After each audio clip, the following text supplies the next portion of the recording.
Inagaw nila ang lahat sa akin habang ang anak ko'y nag-aagaw buhay. Sa kalagitnaan ng bagyo, nakita ko ang asawa kong nagpapakasaya sa bisig ng isang huwad na anino. Tinatawag akong isang walang silbing kasangkapan. Ngunit ang bawat patak ng luha ko'y naging bakal. Mula sa basag na asawa, babangon ang isang inang handang sunugin ang kanilang kaharian. Hanggang saan ang kayang tiisin ng isang pusong naging yelo? Inagaw nila ang lahat sa akin habang ang anak ko ay nag-aagaw buhay. Sa kalagitnaan ng isang malakas na bagyo, nasaksihan ko ang pagtataksil ng lalaking pinangakuan ko ng walang hanggan. Tinatawag akong isang walang silbing kasangkapan sa bisig ng isang huwad na anino. Ngunit ang bawat patak ng luha ko ay naging bakal. Mula sa basag na asawa, babangon ang isang inang handang sunugin ang kanilang kaharian. Hanggang saan ang kayang tiisin ng isang pusong naging yelo? Hayaan mo na ang babaeng iyon. Isang makina lang naman siya para bigyan ako ng anak at isang mangmang na nag-alay ng lupa para sa kumpanya ko. Ikaw lang ang nagpaparamdam sa akin na buhay pa si Clara. Ang mga salitang iyon ay tila mga punyal na walang awang bumaon sa dibdib ni Florencia. Nakatayo siya sa labas ng bahagyang nakawang na pinto ng opisina ni Marco. Basa pa ang kanyang buhok at damit mula sa pagtakbo sa ilalim ng malakas na ulan. Mahigpit na yakap-yakap ang isang lalagyan ng mainit na lugaw na maingat niyang niluto para sa asawang inakala niyang nagpapakahirap sa trabaho. Ngunit sa halip na pagod na asawa, ang tumambad sa kanyang mga mata ay ang figura ni Marco na yakap-yakap si Stella. Ang babaeng iyon ay nakasuot ng pamilyar na sutlang damit at may halimuyak ng pabangong alam na alam ni Florencia na pag-aari ng isang taong matagal nang patay. Nanlamig ang buong katawan ni Florencia. Ang init ng lugaw sa kanyang mga kamay ay napalitan ng panginginig hanggang sa tuluyan nang bumigay ang kanyang mga daliri. Ang lalagyan ay bumagsak sa makapal at mamahaling alpombra. Naghiwalay ang mga bahagi nito habang dahan-dahang kumalat ang sabaw at laman nito sa sahig. Walang ingay na lumabas sa kanyang mga labi, ngunit parang gumuho ang buong mundo niya. Dala ng matinding takot na matuklasan ang kanyang presensya ng mga taong nagtataksil sa kanya, mabilis siyang lumuhod. Ginamit niya ang kanyang mga nakasukob na kamay upang pulutin ang mga basag na piraso ng porselana. Hindi na niya ininda ang paghiwa ng mga matutulis na dulo sa kanyang balat, ni ang pag-agos ng madilim na dugo mula sa kanyang mga palad na humalo sa natapong pagkain. Mas matindi ang sugat na inuukit sa kanyang kaluluwa sa mga sandaling iyon. Sa gitna ng kanyang tahimik na pagluha, tila umaling-awngaw sa kanyang isipan ang malupit na boses ng kanyang biyenan na si Doña Corazon. Palagi nitong isinusumbat na isang malaking utang na loob ni Florencia ang pagtanggap sa kanya ng pamilya Villafuerte, na siya ay isang pabigat lamang na walang ibang ginawa, kundi ang humingi ng pera para sa anak nitong may malubhang karamdaman. Ang mga panlalait na yon ay pilit niyang nilunok sa loob ng 5 taon alang-alang sa pangarap na buong pamilya. Lulutuin niya ang paboritong pagkain ng kanyang biyenan, paplansahin ang mga damit ng kanyang asawa, at titiisin ang mga masasakit na salita para lamang makapag-uwi ng kaunting barya para sa gamot ni Nico. Ngayon ay naging malinaw na ang lahat. Isa lamang siyang hagdan na tinapakan at madaling itapon kapag naabot na nila ang rurok ng tagumpay. Naramdaman niya ang mabilis na panginginig ng lumang telepono mula sa bulsa ng kanyang basang palda. Kinuha niya ito gamit ang nanginginig at madugong mga daliri. Isang mensahe mula sa ospital ang bumungad sa kanyang paningin. Nakasaad sa mensahe na kung hindi mababayaran ang buong halaga ng ospital bago mag-ika-6 ng umaga bukas, tuluyan ng kakansilahin ang nakatakdang operasyon sa puso ng kanyang anak na si Nico. Hindi niya alam kung paano siya nakarating pabalik sa ospital. Natagpuan na lamang niya ang kanyang sarili na nakatayo sa labas ng salaming pinto ng silid ng kanyang anak. Nakatingin siya sa maliit at payat na katawan ni Nico na nabubuhay na lamang dahil sa mga tubong nakakabit sa kanyang munting dibdib. Ang pagtaas at pagbaba ng dibdib ng bata ay tila humihingi ng tulong na hindi maibigay ng isang inang walang kalaban-laban. Hawak-hawak ni Florencia ang basang papel ng abiso mula sa doktor, ang huling hatol na magdudugtong o tatapos sa buhay ng nag-iisang rason ng kanyang paghinga. Tumingala siya sa madilim at walang bituing kalangitan. Ang kanyang mga mata na kanina ay puno ng luha ay napalitan ng isang malamig at matalim na determinasyon. Hanggang saan ang kayang isuko ng isang ina? At handa ba siyang makipagkasundo sa demonyo ngayong gabi upang iligtas ang kanyang anghel? Sa malamig na upuan sa pasilyo ng ospital, nakaupo si Florencia habang yakap ang kanyang sariling mga binti. Ang bawat paghinga niya ay tila may kasamang bubog na sumusugat sa kanyang lalamunan. Ang katahimikan ng gabi ay binabasag lamang ng mahinang ugong ng mga kagamitang medikal mula sa malayo at ang kanyang sariling hikbi na pilit niyang ikinukubli. Inilabas niya ang kanyang lumang telepono, ang liwanag ng screen ay tumama sa kanyang maputlang mukha, nagpapakita ng listahan ng mga pangalan na tila mga estranghero na sa kanyang buhay. Huminto ang kanyang daliri sa isang pangalan na matagal na niyang ibinaon sa limot upang protektahan ang kanyang pagsasama kay Marco. Attorney Gabriel Ilustre. Isa itong alaala ng isang buhay na puno ng pag-asa bago siya naging bilanggo ng pamilya Villafuerte. Nayanig ang kanyang katinuan nang biglang magliwanag ang telepono at maramdaman ang pagyanig nito sa kanyang palad. Hudyat ng isang papasok na tawag. Ang pangalan ni Doña Corazon ang rumehistro. Sa pagsagot niya, hindi pag-aalala, kundi isang matalim na tinig ang sumalubong sa kanya. Florencia, nasaan ka na namang babae ka? Ang dumi-dumi ng opisina ni Marco at may natapong pagkain sa sahig. Akala mo ba ay madaling kitain ang perang pambili ng mga gamit dito? At huwag mo akong uubusan ng pasensya sa paghingi ng pondo para sa batang iyan. Ang sakit ni Nico ay pangmayaman lamang at hindi tayo dapat nagtatapon ng pera para sa isang bagay na wala namang katiyakan. Ang pagtatapos ng tawag ay nag-iwan ng isang nakabibinging katahimikan. Tila isang pinto na tuluyan nang isinara sa kanyang mukha habang ang kanyang puso ay unti-unting nadudurog sa ilalim ng bigat ng kawalang awa. Sa gitna ng kanyang pagluha, isang pares ng sapatos ang huminto sa kanyang harapan. Isang pamilyar na bango ng sariwang hangin at luma, ngunit mahal na katad ang humahalimuyak. Tila isang panaginip na pilit siyang ginigising mula sa bangungot. Pag-angat ng kanyang paningin, nakatayo si Gabriel. Basa ang laylayan ng kanyang coat mula sa ulan, ngunit ang kanyang mga mata ay nagtataglay ng init na hindi kailanman naramdaman ni Florencia mula kay Marco. Hindi nagtanong ang lalaki. Sa halip, lumuhod ito sa kanyang harapan upang maging kapantay ang kanyang paningin. Inabot ni Gabriel ang isang baso ng mainit na gatas na binili niya mula sa cafeteria. Drink this, Flor. Nandito na ako. Hindi mo na kailangang mag-isa.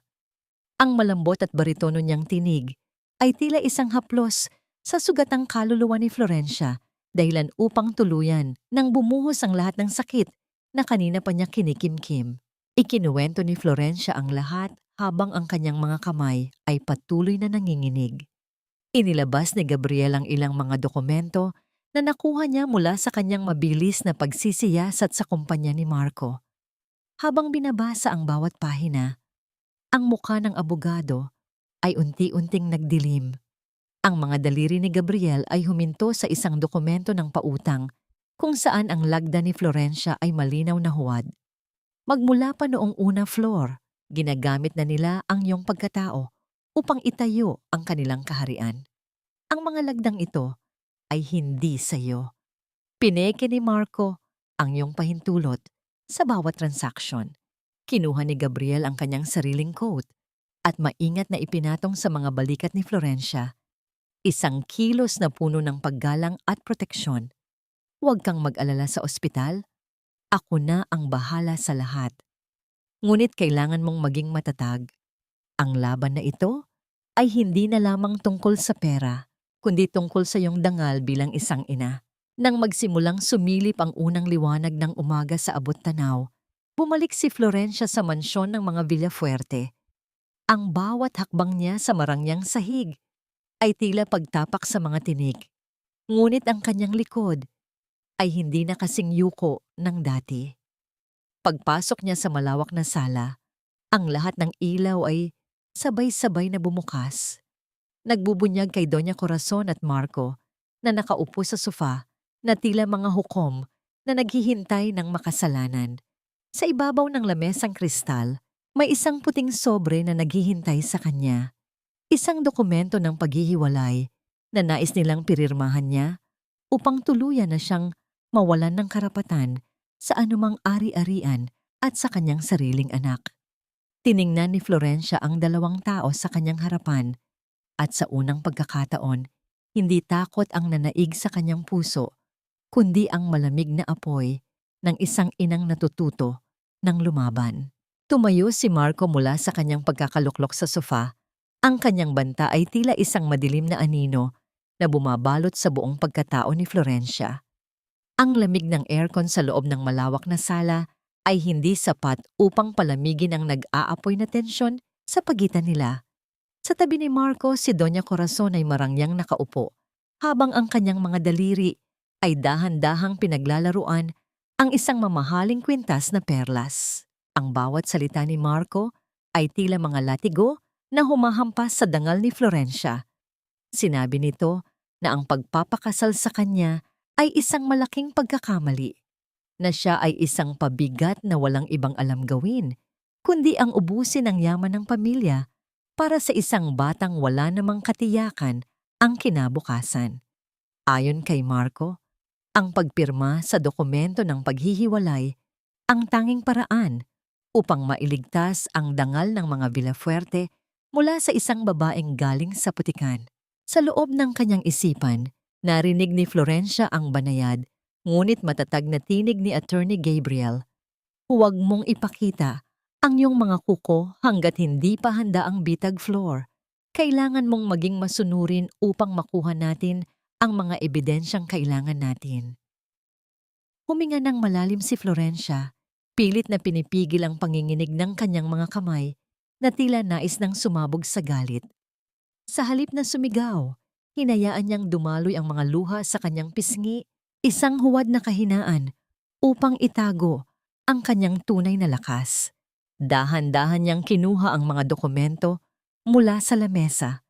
Sa isang mabilis ngunit emosyonal na pagkilos, pinunit niya ang mga papel sa gitna.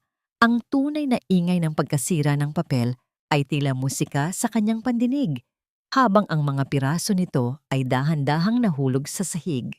Hindi ko ito pipirmahan, Marco. Patawarin mo ako, Ma.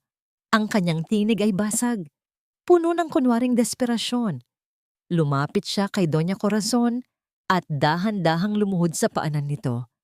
Kinuha niya ang matandang kamay ng biyenan at isinagawa ang seremonya ng pagmamano.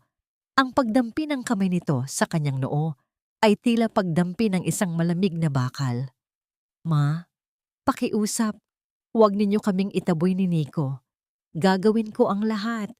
Magiging masunurin akong asawa at manugang. Huwag ninyo lang kaming alisin sa bahay na ito. Ang kanyang pagpapakumbaba ay tila isang mabisang gamot sa naglalagablab na puot ng matanda. Ngunit hindi nito napigilan ang isang marahas na reaksyon. Isang mabilis na paghawi ng hangin ang naramdaman ni Florencia bago tuluyang dumampi ang palad ni Doña Corazon sa kanyang kaliwang pisngi. Ang lakas ng sampal ay nag-iwan ng isang mainit at makirot na pakiramdam, dahilan upang bahagyang tumagilid ang kanyang mukha. Napakasama mong babae, ang wika ng matanda, habang may bakas ng pandidiri sa kanyang mga mata. Tinanggap mo ang lahat ng luho namin at ngayon ay magluluhod-luhuran ka? Sige, manatili ka rito bilang isang alila, ngunit huwag mong asahan na ituturing ka pa naming bahagi ng pamilyang ito. Pagkatapos ng mga salitang yon, tinalikuran siya ng dalawa. Iniwan siyang mag-isa sa gitna ng marangyang sala na tila isang basahang itinapon sa isang sulok. Pumasok si Florencia sa kanilang silid. Ang kanyang katawan ay tila isang lantang gulay, ngunit ang kanyang isipan ay kasing talas ng isang labaha. Nilapitan niya ang cabinet ni Marco at nagsimulang ayusin ang mga damit nito. Sa gitna ng kanyang pag-aayos, nakita niya ang isang mamahaling asul na polo na kakagamit pa lamang. Sa kwelyo nito, may isang mahabang hibla ng buhok na kulay ginto. Ang eksaktong kulay ng buhok ni Stella. Maingat niyang kinuha ang hibla ng buhok na yon at inilagay sa isang maliit na lalagyan. Ang kanyang mga mata ay nagpapakita ng isang malamig na determinasyon. Kinabukasan, habang naghahanda siya ng almusal, bumukas ang pinto ng mansyon at pumasok ang isang babaeng may dalang malalaking paper bag at may malapad na ngiti. Si Stella ay dumating na tila siya ang bagong may-ari ng tahanan. Inilapag ni Stella ang kanyang mga gamit sa lamesa at tumingin kay Florencia nang may halong pangungutya. "Oh, nandito ka pa pala. Akala ko ay natuto ka ng lumayas pagkatapos ng lahat. Sige na, ipagtimpla mo ako ng kape, iyong matapang, dahil marami kaming pag-uusapan ni Marco tungkol sa kumpanya ngayon." Ngumiti ng pilit si Florencia, dahan-dahang kinuha ang tasa at nagsimulang magpakulo ng tubig. Habang hinihintay ang pag-init ng kettle, pinagmasdan niya ang refleksyon ni Stella sa pintuan ng microwave. Hanggang kailan kaya mananatili ang ngiting iyaman sa iyong mga labi kapag nalaman mong ang bawat hakbang mo ay akin nang binabantayan? Ipinatong ni Florencia ang tasa ng kape sa harap ni Stella nang may matinding pag-iingat. Tila ba ang bawat paggalaw ng kanyang mga kamay ay isang ritual ng pagpapasakop. Ang usok mula sa mainit na likido ay humahalimuyak sa hangin, kasabay ng matapang at mamahaling pabango ni Stella na tila sumasakal sa katinoan ni Florencia. Pinagmasdan ni Stella ang kanyang bagong gawang kuko bago tiningnan ng may halong pandidiri ang simpleng suot ng asawa ni Marco. "You know, Flor, hindi ko alam kung paano mo natiis ang ganitong buhay nang matagal," ang wika ni Stella habang dahan-dahang hinahalo ang kape. Ang tunay na bahagi ng kutsara ay marahang tumatama sa porselana ng tasa. "You look so tired and haggard. Marco deserves someone who can represent his status. Hindi ba?" Tipid na ngumiti si Florencia. Ang kanyang mga mata ay nanatiling nakatitig sa sahig upang itago ang naglalagablab na apoy sa loob. "Alam ko naman yon, Stella. Kaya nga nagpapasalamat ako na nandito ka para tulungan siya sa kumpanya. Pero alam mo, kahit ganyan si Marco, napakakuripot niyan pagdating sa ari-arian. Ang mansyong ito, ang mga lupain namin, lahat iyan ay nakapangalan sa kanya at sa pamilya. He will never give those away to anyone unless siguro kung legal na asawa na ang kausap niya. He values security above anything else." Napansin ni Florencia ang bahagyang pagtigil ni Stella sa pag-inom. Ang binhing itinanim niya ay nagsimula ng mag-ugat sa mataba at mapanibughong isipan ng kabit ng kanyang asawa. Bago lumabas ng bahay para sa isang lihim na lakad, naramdaman ni Florencia ang isang mahinang hila sa kanyang laylayan. Ang matandang katulong na si Manang Rosa ay naroon. Ang mukha ay puno ng kulubot na nagpapakita ng mga taon ng katapatan sa pamilya Villafuerte, ngunit ang kanyang mga mata ay nagniningning sa malasakit. Walang imik na kinuha ng matanda ang kamay ni Florencia at naglagay ng isang pirasong candy na nakabalot sa makulay na papel sa loob ng kanyang palad. "Mag-iingat ka, anak." Ang mahinang bulong ni Manang Rosa na tila isang dalangin sa gitna ng kaparangan. Ang maliit na kilos na ito ay nagbigay ng panandaliang init sa nanlalamig na puso ni Florencia, isang paalala na hindi siya tuluyang nag-iisa sa loob ng mapang-aping tahanang iyon. Sa isang maliit at tahimik na sulok ng isang lumang coffee shop, naghihintay si Attorney Gabriel. Ang liwanag ng araw na dumadaan sa bintana ay nagbibigay ng kakaibang kinang sa kanyang mga mata habang pinagmamasdan ang pagdating ni Florencia. Sa pag-upo ni Florencia, hindi agad nagsalita si Gabriel. Inabot niya ang isang makapal na folder na naglalaman ng mga dokumentong magiging mitya ng pagbagsak ng mga Villafuerte. This is it, Flor. Ang kontratang ito ay isang bitag na nakabalot sa anyo ng isang oportunidad. Kapag pinirmahan ito ni Corazon, unti-unti nating mababawi ang kontrol sa mga lupain ng lola mo. Pero kailangan mong mag-ingat. One wrong move and they will see through us. Inabot ni Gabriel ang kanyang kamay at dahan-dahang inayos ang buhok ni Florencia na humaharang sa kanyang mukha. Ang kanyang haplos ay tila isang pangako ng kaligtasan, isang sandali ng kapayapaan sa gitna ng paparating na bagyo. Nang sumapit ang malalim na gabi, sa gitna ng nakabibinging katahimikan ng mansyon, dahan-dahang lumabas si Florencia sa kanyang silid.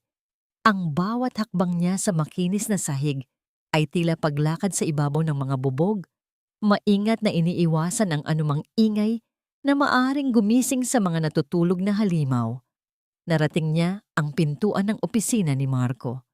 Gamit ang susi na kanyang nakuha ng palihim, dahan-dahan niyang pinihit ang hawakan ng pinto. Ang pag-ikot ng bakal ay nagpadala ng panginginig sa kanyang mga daliri.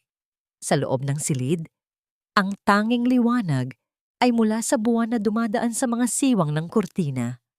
Mabilis niyang hinalughog ang mga dokumento sa ibabaw ng lamesa hanggang sa matagpuan niya ang orihinal na titulo ng lupa ng kanyang lola. Hawak na niya ang katotohanan, ang sandata na magpapalaya sa kanya at kay Nico mula sa pagkakaalipin.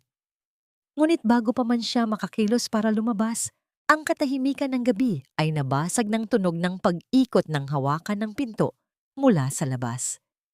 Ang pintuan ay dahan-dahang bumukas, nagpapapasok ng isang mahabang anino na gumapang sa sahig patungo sa kinaroroonan ni Florencia.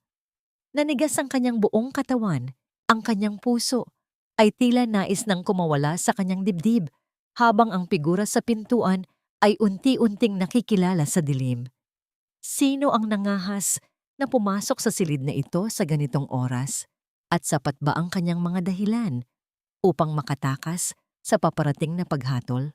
Walang silbing mga linta, kailangang masiguro na sa akin mapupunta ang bawat sentimo bago pa man tuluyang gumuho ang kumpanyang ito. Ang boses ni Doña Corazon ay tila isang malupit na hagupit sa katahimikan ng silid, puno ng kasakiman na hindi man lang nagtatangkang magtago. Mabilis na sumiksik si Florencia sa madilim at makitid na espasyo sa ilalim ng malaking lamesang kahoy. Ang kanyang katawan ay naging kasing liit ng isang dumi. Habang pinipigilan ang bawat paghinga, narinig niya ang marahang pagkaladkad ng mga tsinelas ng matanda sa sahig, kasunod ng tunog ng pagbukas at pagsara ng mga drawer na tila isang gutom na hayop na naghahanap ng mapapakinabangan. Pinanood ni Florencia mula sa kanyang pinagtataguan ang mga paa ng kanyang biyenan. Suot ang mamahaling tsinelas na binili gamit ang perang dapat ay para sa gamot ni Nico. Habang ang matanda ay abala sa pagrerepaso ng mga dokumento ng pensyon ng mga manggagawa na nais nitong kurutin. Nang muling mabalot ng katahimikan ang silid matapos lumabas ni Doña Corazon, lumabas si Florencia mula sa ilalim ng lamesa na tila isang anino na galing sa kabilang mundo. Ang kanyang puso ay tumitibok ng mabilis, tila isang tambol na nagbababala sa isang paparating na panganib. Gamit ang kinakalawang na susing nakuha niya mula sa bulsa ni Marco, dahan-dahan niyang pinihit ang mekanismo ng isang maliit at nakatagong drawer sa pinakasulok ng silid. Ang marang pag-ikot ng bakal sa loob ng lock ay nagbigay ng isang pakiramdam ng tagumpay. Sa loob nito, hindi mga ginto o pera ang tumambad sa kanya, kundi isang luma at kupas na talaarawan na may mga pahinang tila nabasa ng luha bago natuyo sa paglipas ng panahon. Pag-aari ito ni Clara, ang babaeng palaging binabanggit ni Marco sa kanyang mga panaginip at ang aninong pilit na ginagaya ni Stella. Sa pagbukas ni Florencia sa mga pahina, ang bawat salitang nakasulat ay tila isang tinig na nagmumula sa hukay. Nagkukwento ng isang impyernong hindi nalalayo sa kanyang kinaroroonan. Ang mga tinta ay kumalat sa ilang bahagi, Saksi sa mga gabing umiiyak ang dating may-ari nito. Isinulat ni Clara ang tungkol sa unti-unting pagpatay ni Marco sa kanyang kaluluwa sa pamamagitan ng mga salitang kasing talas ng labaha at kung paano siya pinilit ni Doña Corazon na talikuran ang kanyang pagkatao at ang sanggol sa kanyang sinapupunan dahil lamang sa usapin ng antas sa lipunan. Ang sapilitang pagkawala ng kanyang anak at ang walang katapusang pagmamanipula ng mag-ina ang nagtulak sa kanya sa sukdulan ng kanyang paghihirap hanggang sa halos mawalan na siya ng pag-asang magpatuloy. Sa gitna ng lahat ng iyon, unti-unti niyang napagtanto na hindi niya kailangang manatili sa ilalim ng kapangyarihan ng mga Villafuerte. Sa halip, pinili niyang kumapit sa natitirang lakas niya, isang desisyong mahirap ngunit maaaring magbukas ng daan tungo sa kalayaan at panibagong simula. Isang matinding panginginig ang gumapang sa mga balikat ni Florencia habang hinahaplos ang mga pahinang Odilaw. Naramdaman niya ang isang kakaibang koneksyon kay Clara, isang kapatid sa dusa na hindi niya kailanman nakilala, ngunit tila kasama niya sa silid na yon. Napagtanto niya na si Stella, sa kabila ng kanyang pagiging masama at mapagmataas, ay isa lamang susunod na biktima sa mahabang listahan ng mga babaeng sisirain ng pamilyang ito. Ang bawat pahina ng talaarawan ay tila isang babala na nakasulat sa dugo at luha. Isang paalala na ang pag-ibig ni Marco ay isang lason na dahan-dahang uubos sa iyong buhay. Ang mga daliri ni Florencia ay huminto sa huling bahagi ng libro, kung saan ang huling pahina ay tila pinunit ng mabilisan. Nag-iiwan lamang ng mga tulis-tulis na gilid na nagtatago ng huling lihim ni Clara. Sino ang nangahas na pumunit sa bahaging ito? At anong katotohanan ang mas matindi pa sa mga nabasa na niya ang nais itago ng pamilya Villafuerte? Sa gitna ng kanyang malalim na pag-iisip, naramdaman niya ang marahang pagyanig ng kanyang telepono sa loob ng bulsa ng kanyang apron, tila isang babala na kailangan na niyang umalis. Ang liwanag mula sa screen ay nagpakita ng isang mensahe mula kay Stella na nagpabilis sa daloy ng kanyang dugo. Lumabas ka at magkita tayo sa coffee shop sa tapat ng opisina. Alam ko ang iyong mga lihim. Ang basa niya sa mensahe. Ang bawat salita ni Stella ay tila isang hamon na hindi niya maaaring tanggihan, habang ang anino ni Clara ay tila bumubulong sa hangin, nagpapaalala na sa larong ito ang bawat maling hakbang ay maaaring mauwi sa isang trahedyang higit pa sa kamatayan. Ang loob ng coffee shop ay puno ng amoy ng bagong giling na buto ng kape. Isang bango na dapat sana ay nakaka-relax, ngunit sa mga sandaling iyon ay tila mas lalong nagpapatindi sa paninikip ng dibdib ni Florencia. Nakaupo si Stella sa harap niya. Ang mga daliri nito ay dahan-dahang pinaglalaruan ang gilid ng isang mamahaling baso, habang ang bawat paggalaw ng kanyang mga labi ay nagpapakita ng isang mapang-aping tagumpay. Alam ko ang ginagawa mo, Flor, ang simula ni Stella, habang ang kanyang tinig ay tila isang malambot na seda na may nakatagong lason. Alam kong nagkukunwari ka lang, natanggap ang lahat. Pero huwag kang mag-alala. Hindi ako nandito para isumbong ka. Nandito ako para sabihing tapos na ang oras mo. Tumingin si Florencia kay Stella nang may bakas ng takot sa kanyang mga mata. Isang huwad na emosyon na maingat niyang binuo upang lalong mapaniwala ang kalaban. Stella, wala akong ibang hangad kundi ang pambayad sa operasyon ng anak ko. Alam mo naman si Marco, napakahigpit pagdating sa pera ng kumpanya. At ang biyanan ko, si Doña Corazon, siya ang tunay na may hawak ng lahat. Kahit makuha mo si Marco, hanggat buhay ang matanda, at hanggat ako ang legal na asawa, mananatili kang isang anino lamang sa bahay na yon. Isang mabilis na pagbabago ang rumehistro sa mukha ni Stella. Ang kislap ng selos at kasakiman ay unti-unting humalili sa kanyang pagkakaprente. Ang binhing itinanim ni Florencia tungkol sa kapangyarihan ni Doña Corazon ay nagsimula nang gumapang sa isipan ng babaeng uhaw sa posisyon. Pagbalik ni Florencia sa mansyon, Natagpuan niya si Doña Corazon sa hardin, abala sa pagdidilig ng kanyang mga mamahaling orchid habang ang kanyang bawat kilos ay nagpapakita ng isang reyna na nagmamay-ari ng lahat. Ma, may kailangan po sana akong ipakita sa inyo. Ang mahinang boses ni Florencia habang iniaabot ang folder na ibinigay ni Gabriel. Galing po ito sa isang malaking investor mula sa labas ng bansa. Sabi ni Marco, kailangan daw po ng inyong lagda bilang chairman para pumasok ang pondo. Masyadong abala si Marco sa opisina, kaya ako na ang pinadala niya rito. Ang matanda ay bahagyang tumigil. Ang kanyang mga mata ay nanliit habang tinitingnan ang mga dokumentong mukhang formal at puno ng mga teknikal na salita sa Ingles. Isang mapang-uyam na tunog ang kumawala sa mga labi ni Doña Corazon bago kinuha ang folder ng may halong pandidiri. Talagang si Marco, pati ang mga ganitong mahalagang bagay, ay sa iyo pa ipinagkatiwala na wala namang alam sa negosyo. Mabuti na lang at nandito ako para ayusin ang mga kalat ninyo. Dahil sa labis na pagtitiwala sa sariling katalinuhan at sa pagnanais na makuha ang buong papuri sa papasok na malaking pondo, hindi na nag-abalang basahin ng matanda ang bawat pahina. Ang bawat paggalaw ng kanyang mamahaling fountain pen sa ibabaw ng papel ay tila isang hatol na siya mismo ang lumagda.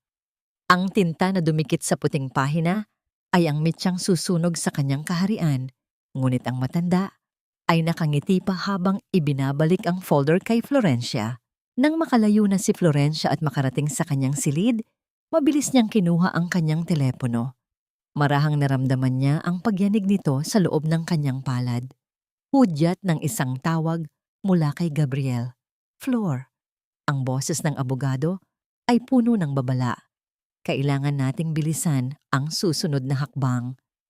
Nakatanggap ako ng impormasyon na may kinuha si Marco na pribadong investigator para bantayan ka.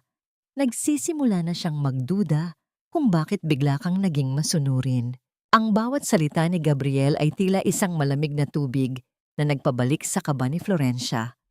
Ang tagumpay niya sa pagpapakalat ng lason sa pagitan ni Stella at Doña Corazon ay simula pa lamang ng isang mas malaking panganib. Sa labas ng kanyang bintana, ang mga dahon ng puno ay dahan-dahang sumasayaw sa ilalim ng madilim na langit. Tila nagbababala sa isang paparating na unos. Napatingin si Florencia sa kanyang mga kamay na kanina ay maingat na humahawak sa mga dokumento ng paghihiganti. Gaano pa kaya katagal niyang kayang panindigan ang pagpapanggap na ito bago siya tuluyang lamunin ng dilim ng pamilya Villafuerte? At sa oras na malaman ni Marco ang tunay niyang pakay, magagawa pa kaya niyang protektahan ang kanyang anak? O ang bawat pirma na nakuha niya ay magiging isang malupit na kadena na hihila sa kanya pababa sa hukay na siya rin ang humukay? Pumasok si Marco sa loob ng mansyon na may mga matang tila hinaluan ng dugo sa tindi ng galit. Ang bawat hakbang niya ay nagpapayanig sa katahimikan ng malawak na sala. Hindi na niya hinintay na makalapit si Florencia. Sa halip ay mabilis niyang inihagis ang isang sis ng mga larawan sa gitna ng silid. Ang mga piraso ng papel ay dahan-dahang nagkalat sa makintab na sahig, tila mga tuyong dahon na nalaglag mula sa isang puno ng pagtataksil. Sa mga larawang yon, malabo man ang kuha, ay malinaw na makikita ang figura ni Florencia na nakatayo sa tabi ng isang lalaki sa isang tagong lugar. Sino ang lalaking ito? Florencia. Ang boses ni Marco ay gumaralgal sa puot. Ang kanyang panga ay mahigpit na nakatikom habang hinihintay ang sagot ng asawa. Akala mo ba ay hindi ko malalaman ang iyong mga lihim na pakikipagkita sa likod ko? Naramdaman ni Florencia ang mabilis na pagpapatakbo ng dugo sa kanyang mga ugat. Ang kanyang puso ay tila isang ibong nagpupumiglas sa loob ng kulungan ng kanyang dibdib. Naalala niya ang babala ni Gabriel na darating ang oras na ito at kailangan niyang maging handa. Sa halip na magpakita ng takot, hinayaan niyang manginig ang kanyang mga balikat at bumuhos ang mga luha na kanina pa niya inihahanda para sa sandaling ito. Marco, pakiusap. Makinig ka muna. Ang basag niyang tinig na tila isang huling hininga bago ang tuluyang pagbagsak. Hindi yan ang iniisip mo. Ang lalaking iyon. Siya ay isang kilalang nagpapautang sa kabilang bayan. Lumapit ako sa kanya dahil kailangan ko ng pera para sa mga huling gamot ni Nico na hindi mo na kayang bayaran dahil sa problema ng kumpanya. Tumigil ang mundo ni Marco sa narinig. Ang kanyang pagiging kampante ay panandali ang nayanig ng isang matinding hiya at pagkabigla. Isang pautang? Ang wika niya na may di halong pag-aalinlangan, ngunit unti-unti nang nananaig ang kanyang malaking ego. Pinapahiya mo ako, Florencia. Ang asawa ng isang Villafuerte, humihingi ng tulong sa isang linta sa kalsada dahil lamang sa gamot ng batang yan? Mas pinili mo pang sirain ang dangal ng pamilyang ito kaysa lumapit sa akin. Ang galit ni Marco ay hindi na lamang dahil sa selos, kundi dahil sa pakiramdam na ang kanyang pagkalalaki ay nayurakan sa harap ng katotohanang hindi niya kayang tustusan ang pangangailangan ng sarili niyang anak. Isang mabilis na paggalaw ng kamay ni Marco ang sumalubong sa hangin bago tuluyang dumampi ang kanyang palad sa pisngi ni Florencia. Ang lakas ng impact ay nagdulot ng isang matinding init na gumapang sa buong mukha ng babae. Kasunod ng lasa ng bakal sa loob ng kanyang bibig mula sa maliit na sugat sa kanyang labi. Hindi gumanti si Florencia. Nanatili siyang nakayuko. Hinahayaang mahulog ang kanyang buhok upang itago ang isang lihim na ngiting unting nabubuo sa kanyang mga labi sa gitna ng sakit. Sa kanyang isipan, alam niyang muli niyang nakuha ang tiwala ni Marco sa pamamagitan ng pagpapakita ng isang desperadong kahinaan. Ang tuso at mapagmataas na si Marco ay muling nabulag ng kanyang sariling kayabangan. Naniniwalang kontrolado pa rin niya ang lahat.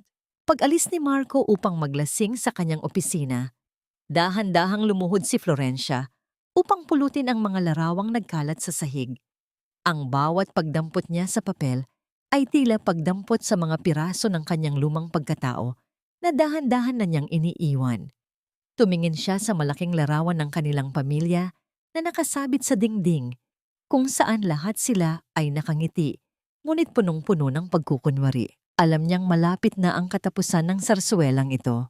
Nilapitan niya ang basurahan at isa-isang itinapon ang mga ebidensya ng kanyang pagkakasala, habang ang kanyang mga mata ay nananatiling nakatitig sa kawalan.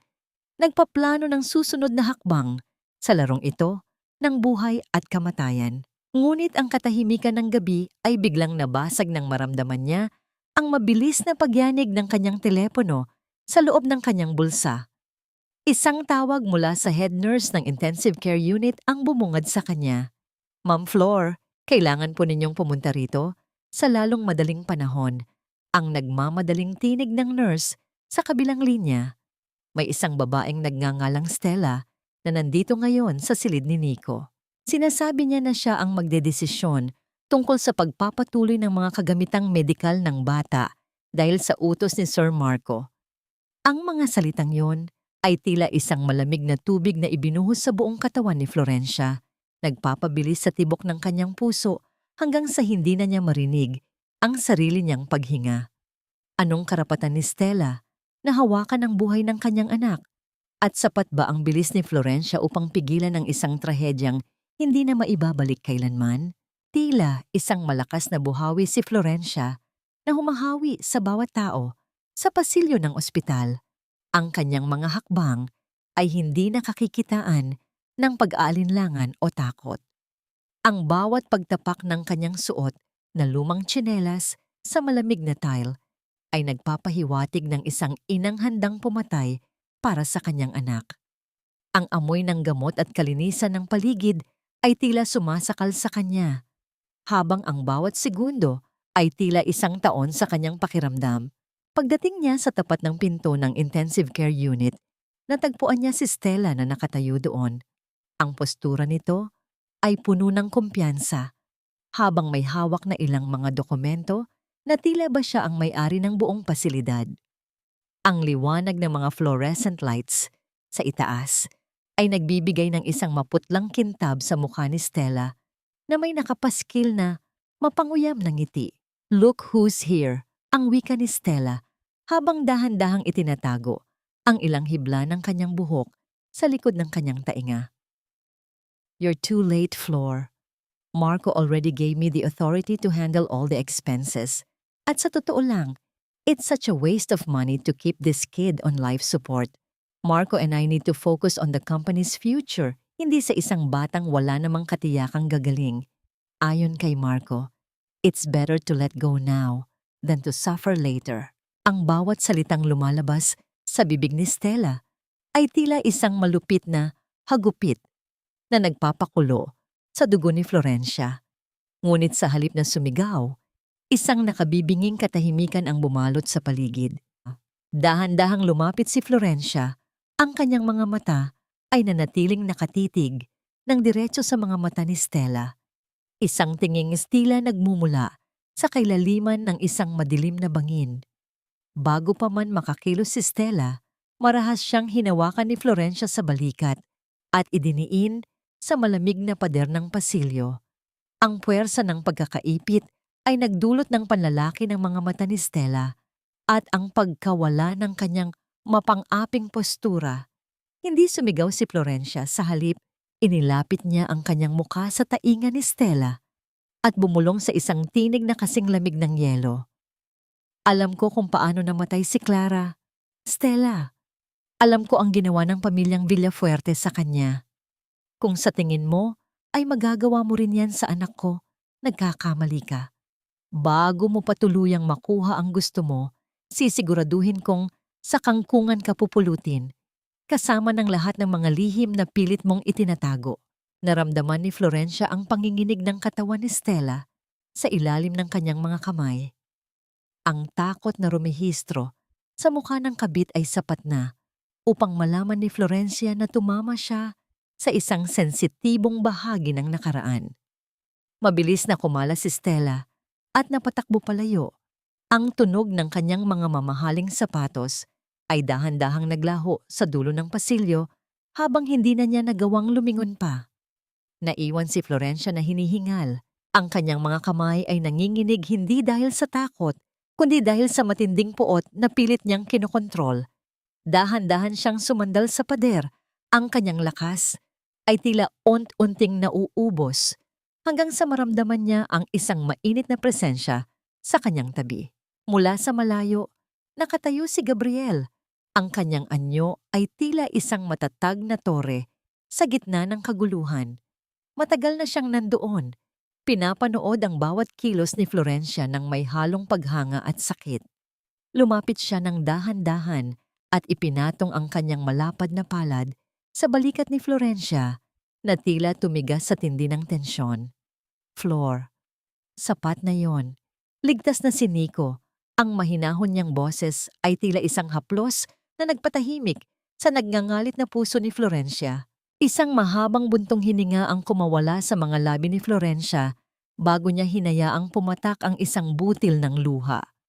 Sa mga sandaling iyon, ang tanging nais niya ay ang makapasok sa loob at hawakan ang maliit na kamay ng kanyang anak. Habang ang tanong tungkol sa kung sino ang tunay na nagligtas sa bata sa gabing iyon ay mananatiling isang mahiwagang anino sa kanyang isipan. Ang mansyon ng mga Villafuerte na dati ay tila isang matatag na kaharian ay dahan-dahan ng kinakain ng mga anino ng pagdududa at pagkakaiba. Sa loob ng silid ni Marco at Florencia, ang hangin ay tila may dalang bigat ng mga lihim na pilit ibinabaon sa limot. Maingat na kinuha ni Florencia ang isang maliit na piraso ng papel mula sa kanyang bulsa, isang huwad na resibo mula sa isang tiyangge ng mga alahas na sadyang ipinangalan niya kay Stella. Sa bawat paggalaw ng kanyang mga kamay, tila ba siya ay isang manghahabi ng tadhana na dahan-dahang inilalagay ang bawat hibla ng kapahamakan para sa mga taong nagpahirap sa kanya. Inilagay niya ang resibo sa loob ng bulsa ng coat ni Marco. Tinitiyak na bahagya itong nakalitaw upang madaling mapansin ng sino mang titingin. Hindi nagtagal, Ang katahimikan ng gabi ay nabasag ng matinis na boses ni Doña Corazon na nagmumula sa kabilang bahagi ng mansyon. Ang bawat salita ng matanda ay tila isang matalim na bakal na kumakalos sa katahimikan ng bawat sulok ng tahanan. Nadiskubre ng matanda na nawawala ang ilan sa kanyang pinakaiingatang mga alahas sa loob ng kanyang vault. Sa gitna ng kaguluhan, mabilis na bumaba si Florencia. Ang kanyang mukha ay nagpapakita ng isang huwad na pag-aalala habang pinagmamasdan ang nagaganap na gulo sa gitna ng sala. Sa isang pagkakataon, nang makuha ni Marco ang kanyang coat mula sa sofa, dahan-dahang nahulog ang resibo sa paanan ni Doña Corazon. Ang bawat hibla ng mukha ng matanda ay nanginig sa tindi ng galit nang mabasa ang pangalan ni Stella sa resibo. Marco, ang babaeng ito, ay isang linta. Ang sigaw ni Doña Corazon ay tila isang malakas na kidlat na tumatama sa pagkatao ng kanyang anak. Hindi lamang niya kinuha ang atensyon mo, kundi pati ang mga pamanang hiyas ng ating pamilya. Sinubukan ni Marco na ipagtanggol si Stella. Ang kanyang boses ay gumaralgal sa pagitan ng hiya at pagmamataas. "Mom, stop it! Stella wouldn't do this. Baka nagkamali ka lang ng pagkakaitaga." Ngunit ang bawat depensa ni Marco ay tila mas lalong nagsisilbing gasolina sa naglalagablab na puot ng kanyang ina, hanggang sa ang mag-ina ay mauwi sa isang marahas na pagtatalo. Sinisisi ang isa't isa sa iunti-unting pagguho ng kanilang kaayusan. Mula sa madilim na sulok ng hagdanan, tahimik na pinagmamasdan ni Florencia ang lahat. Ang bawat sigaw at bawat pag-aaway ng dalawang tao sa kanyang harapan ay tila isang matamis na himig sa kanyang pandinig. Nararamdaman niya ang isang kakaibang ginhawa sa loob ng kanyang dibdib. Ang bawat butil ng kanyang paghihirap noon ay tila dahan-dahan ng nababayaran. Gayunpaman, sa likod ng kanyang mga mata, nananatili ang isang malamig na katinuan. Alam niyang ang pagkawasak ng kanilang relasyon ay simula pa lamang. Ang kanyang puso ay dahan-dahang tumitibok ng may kaayusan, tila isang orasan na nagbibilang ng mga sandali hanggang sa tuluyang pagsabog ng lahat. Naramdaman ni Florencia ang banayad na pagyanig ng kanyang telepono sa loob ng kanyang palad. Isang mensahe mula kay Gabriel ang bumungad sa kanya. "Flor, the financial trap is set." Ang liquidity ng kumpanya ni Marco ay tuluyan ng natuyo dahil sa mga maling galaw na ginawa nila. Any moment from now, mapipilitan silang humingi ng tulong sa mga pondo na hawak mo na.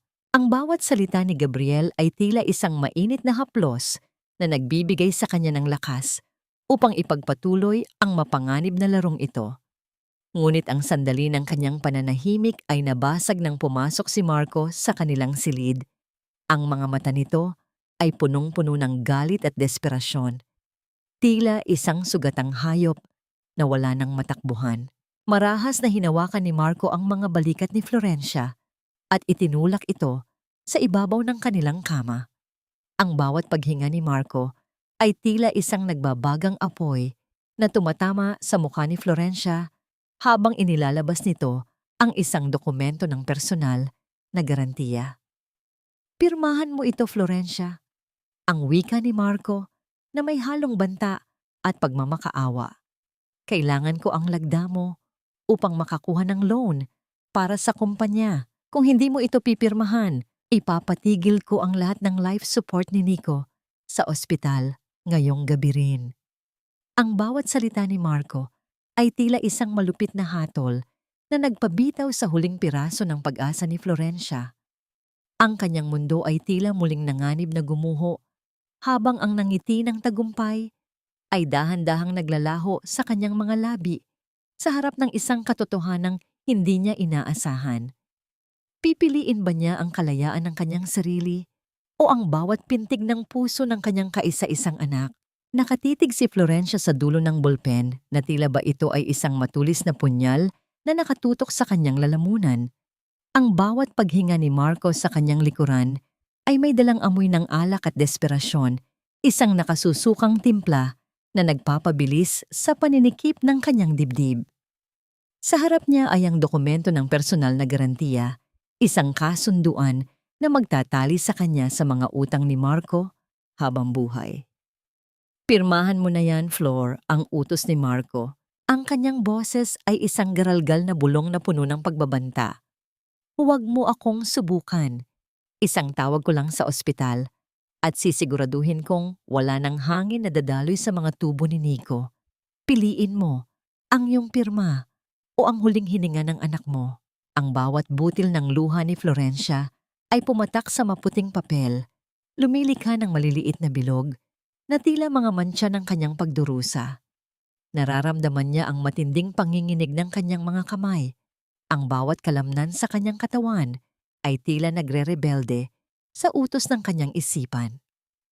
Sa gitna ng kanyang hinagpis, isang alaala mula sa nakaraan ang biglang sumagi sa kanyang diwa. Ang kanyang lumang lagda sa bangko noong 5 taon na ang nakalilipas, isang lagda na matagal na niyang binago at hindi natugma sa kanyang mga kasalukuyang dokumento. Sa isang mabilis na pagpapasya, dahan-dahan niyang idinampi ang tinta sa papel. Isinulat niya ang kanyang pangalan gamit ang lumang estilo, isang sadyang pagkakamali na magpapawalang bisa sa dokumentong ito sa mata ng batas, ngunit sapat na upang malinlang ang isang lalaking bulag sa kanyang sariling kayabangan. Marahas na hinablot ni Marco ang papel mula sa kanyang harapan. Isang mapanirang tawa ang kumawala sa mga labi nito, isang tunog na puno ng tagumpay at pang-uyam. Akala ko ba ay matalino ka na, Florencia? Sa huli, babalik at babalik ka pa rin sa paanan ko dahil sa batang yan, ang wika ni Marco habang tinutupi ang papel at inilalagay sa kanyang bulsa. Tinalikuran niya si Florencia ng walang lingon-lingon. Marahas na isinara ang pinto ng silid na nag-iwan ng isang nakabibinging katahimikan. Napasandal si Florencia sa gilid ng kama. Ang kanyang lakas ay tila unti-unting nananakaw ng bawat segundo ng pagpapanggap. Sa loob ng isang madilim at tahimik na sasakyan sa tapat ng ospital, natagpuan ni Florencia ang kanyang kanlungan. Naroon si Gabriel, naghihintay ng may mga matang puno ng pag-aalala at lalim. Hindi na nagtanong ang abogado nang makita ang basag na anyo ni Florencia. Sa halip, dahan-dahan niyang inabot ang kamay ng babae at pinagsalikop ang kanilang mga daliri. Isang tahimik na pangako na hindi siya bibitaw. Hindi nakapagsalita si Florencia. Sa halip, hinayaan niyang sumandal ang kanyang ulo sa matatag na balikat ni Gabriel. Ang bango ng malinis na linen at ang init ng katawan ni Gabriel ay tila isang gamot na dahan-dahang nagpapahilom sa kanyang mga sugat. I signed it, Gabriel. Ang mahina niyang bulong, but it won't hold. I used my old signature. Naramdaman niya ang marahang paghigpit ng hawak ni Gabriel sa kanyang kamay, isang pagsang-ayon sa kanyang katapangan. Gayunpaman, ang panandaliang kapayapaan ay nabasag ng maramdaman ni Florencia, ang mabilis na pagyanig ng kanyang telepono. Ang liwanag mula sa screen ay nagpakita ng pangalan ng punong doktor ni Nico. Flor, ang boses ng doktor, ay puno ng pagmamadali at tensyon. May magandang balita ako. May nahanap na kaming donor ng puso na tugma para kay Nico. Pero kailangan nating isagawa ang operasyon sa loob ng 24 na oras. Ang problema, ang bayad para sa espesyal na operasyong ito ay nadoble dahil sa mga kagamitang kailangan. At kailangan ang deposito ngayong gabi rin. Kasabay ng balitang ito, isang mensahe mula sa bangko ni Marco ang pumasok sa kanyang paningin. Ang lahat ng mga ari-arian at pondo na nakapangalan sa kanila ay tuluyan ng na-freeze dahil sa isinasagawang imbestigasyon sa kumpanya. Napatindig si Florencia. Ang kanyang puso ay tila tumigil sa pagtibok. Ang pagkakataong mabuhay si Nico ay narito na. Ngunit ang perang kailangan ay tila isang bundok na hindi na kayang akyatin. Sa isang banda, nakuha na niya ang kanyang kalayaan mula kay Marco.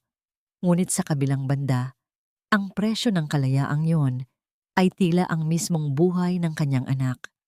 Paano niya maliligtas ang kanyang anghel kung ang lahat ng pintuan ng kanilang kayamanan ay tuluyan ng isinara ng batas? At hanggang saan ang kayang itaya ni Gabriel upang tulungan siyang tawirin ang huling dagat ng apoy na ito? Ang mansyon ng mga Villafuerte ay nababalot ng isang nakabibinging kadiliman, hindi lamang dahil sa naputol na supply ng kuryente, dahil sa mga hindi nabayarang bilis, kundi dahil sa papalubog na dangal ng pamilyang ito. Ang bawat sulok ng marangyang tahanan na dati ay nagniningning sa liwanag ay tila naging isang malaking libingan ng mga ambisyon at kasakiman. Sa loob ng madilim na sala, makikita ang anino ni Marco na tila isang balisang hayop na naghahanap ng paraan upang makatakas sa kulungan. Ang bawat paghinga niya ay may dalang puot habang pilit na kinakalkal ang bawat drawer, umaasang may nakatagong pera o hiyas na hindi pa nadidiskubre. Sa kabilang dulo, nakaupo si Doña Corazon sa kanyang paboritong upuan. Ang kanyang mga hikbi ay tila isang malungkot na himig na humahalo sa init ng gabi. Bakit nangyari ito sa atin, Marco? Ang boses ng matanda ay puno ng paninisi. Kasalanan ito ng babaeng yon. Kasalanan ni Florencia kung bakit tayo naging kahiya-hiya sa mata ng lahat. Habang nagkakagulo ang mag-ina sa ibaba, si Stella ay nakakulong sa kanyang sariling apartment. Ang kanyang mukha ay punong-puno ng takot habang nakikinig sa mga marahas na pagkatok sa kanyang pintuan. Ang mga naniningil ng utang na kanyang inutang upang tustusan ang kanyang marangyang pamumuhay ay hindi na nagpapaawat. Tinawagan niya si Marco ng paulit-ulit, ngunit ang bawat tawag niya ay nauuwi lamang sa isang mekanikal na boses na nagsasabing hindi ito maaaring maabot. Sa mga sandaling iyon, napagtanto ni Stella na ang lalaking ipinaglaban niya at ang pamilyang pinangarap niyang pasukin ay unti-unti nang naglalaho na tila isang bula. Iniiwan siyang mag-isa sa gitna ng panganib na siya rin ang lumikha. Sa loob ng kanyang maliit na silid, tahimik na inililigpit ni Florencia ang kanyang mga gamit. Ang bawat kilos niya ay may dalang bigat, ngunit may kasamang kalayaan.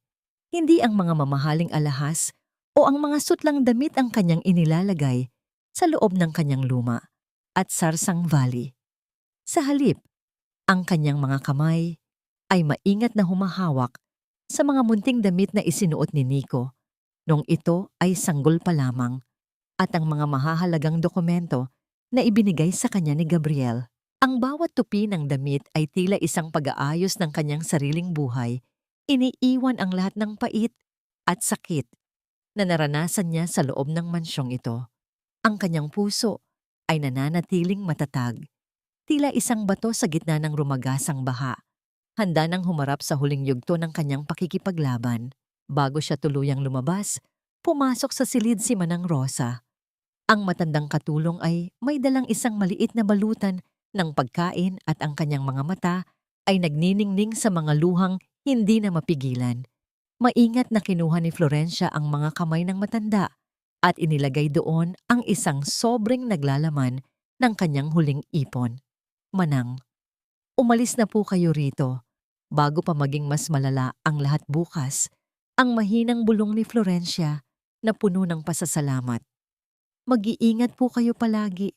Ang mahigpit na yakap ni Manang Rosa ay tila isang basbas, isang huling haplos ng pagmamahal mula sa isang taong naging saksi sa kanyang mga paghihirap. Alam ko ang kabutihan ng puso mo, anak. Ang wika ng matanda. Patnubayan ka nawa ng may kapal sa iyong landas. Dumating ang umaga ng Lekiniem 10 taon ng kumpanya. Sa kabila ng kaguluhan, pinilit ni Marco na isuot ang kanyang pinakamahal na vest. Ang kanyang mukha ay pilit na pinapakinis ng pagpapanggap upang itago ang pagod at puyat. Naniniwala siya na sa pamamagitan ng pagtitipong ito, muli niyang malilinlang ang mga investor upang maglabas ng pondo na magliligtas sa kanya. Tiningnan niya ang kanyang sarili sa salamin at pilit nang ngumiti. Isang ngiting tila isang maskara na dahan-dahan nang nababasag. Kailangan nating magmukhang matagumpay, Ma'am. Ang wika niya kay Doña Corazon na abala sa paglalagay ng makapal na makeup. Kapag nakuha natin ang tiwala nila, babawi tayo. Nang handa na silang umalis patungo sa hotel kung saan gaganapin ang selebrasyon, lumabas si Marco sa sala at nagsimulang lumingon sa paligid. Ang katahimikan ng mansyon ay tila nagbibigay sa kanya ng isang hindi magandang pakiramdam. Florencia, nasaan ka na bang babae ka? Maghanda ka na dahil kailangan mong tumayo sa tabi ko mamaya. Ang sigaw ni Marco ay umalingaw-ngaw sa bawat sulok ng madilim na bahay, ngunit walang boses na sumagot sa kanya. Ang tanging sumalubong sa kanya ay ang pintig ng kanyang sariling puso at ang kawalan ng bakas ng kanyang asawa sa silid na dati nitong kinaroroonan. Ang matinding kaba ay nagsimulang gumapang sa kanyang dibdib habang napagtatanto niyang ang aninong dati niyang inaakalang sunod-sunuran ay tila tuluyan ng naglaho sa gitna ng liwanag. Ang bulwagan ng marangyang hotel ay napupuno ng halimuyak ng mga sariwang liryas at ang amoy ng mamahaling alak, isang bango na tila nagkukubli sa kabulukan ng mga taong naroroon sa gabing iyon. Sa gitna ng entablado, nakatayo si Marco habang suot ang kanyang pinakamahal na ngiti. Pilit na ibinibida ang kanyang tagumpay sa harap ng mga maimpluwensyang tao sa lipunan. Sa kanyang tabi, si Doña Corazon ay nagniningning sa ilalim ng mga chandelier. Ang bawat hiya sa kanyang leeg ay tila nagpapatunay ng kanilang kapangyarihan. Naroon din si Stella, nakasuot ng isang mapangahas na damit na tila ba siya na ang tunay na reyna ng tahanan. Ang bawat tawa at palakpakan ng mga panauhin ay tila musika sa pandinig ni Marco. Habang dahan-dahan niyang inilalahad ang kanyang mga huwad na plano para sa hinaharap, hindi alintana ang bangin na nasa harapan na niya. Ngunit ang bawat salita ni Marco ay tila biglang naputol ng ang malalaking pintuan ng ballroom ay marahang bumukas, nagpapapasok ng isang liwanag na tila nagmumula sa kabilang mundo. Ang katahimikan ay dahan-dahang gumapang sa buong bulwagan habang ang lahat ng mga mata ay nakatuon sa figurang pumasok. Doon ay nakatayo si Florencia. Hindi na siya ang babaeng nakayuko, ang mga balikat, o ang asawang nagsisilbi sa madilim na kusina. Nakasuot siya ng isang mahabang pulang damit na tila nagbabagang apoy sa gitna ng kadiliman. Yakap ang kanyang bawat kurba nang may dangal na hindi kailanman nakita ng pamilya Villafuerte. Sa kanyang kamay, mahigpit niyang hawak ang lumang fountain pen na minalaki ng kanyang lola, isang pamanang may dalang katotohanan. Sa kanyang tabi ay si Gabriel. Ang kanyang anyo ay kasing tatag ng isang tore. Ang bawat hakbang nila patungo sa gitna ng bulwagan ay tila isang martsa ng paghuhukom na hindi na maaaring pigilan. Anong ginagawa mo rito, Florencia? You are ruining everything! Ang boses ni Marco ay isang garalgal na bulong habang mabilis itong bumaba mula sa entablado upang harangin ang kanyang asawa. Ang kanyang muka ay punong-puno ng hiya at puot. Ang bawat ugat sa kanyang leeg ay naninigas sa gitna ng tensyon. Katindi ng galit, itinaas ni Marco ang kanyang kamay, naghahandang giyain ang mukha ni Florencia sa harap ng lahat. Ngunit bago pa man ito dumampi, mabilis na sinalubong ni Gabriel ang braso ni Marco. Ang bawat daliri ng abogado ay bumalot sa bisig ni Marco nang may puwersang tila nagpapaliit sa pagkatao nito, dahilan upang mapahinto ang anumang marahas na balak. Tiningnan ni Gabriel si Marco nang may matalim na babala, habang dahan-dahang inilalayo ang kamay nito mula sa landas ni Florencia. Naglakad si Florencia patungo sa gitna ng entablado. Ang bawat pagtapak ng kanyang suot na sapatos ay tila nagpapatahimik sa bawat bulungan ng mga tao. Kinuha niya ang mikropono mula sa nanginginig na kamay ni Marco. Ang kanyang mga mata ay nanatiling nakatitig sa bawat panauhin ng may katinoan at lalim.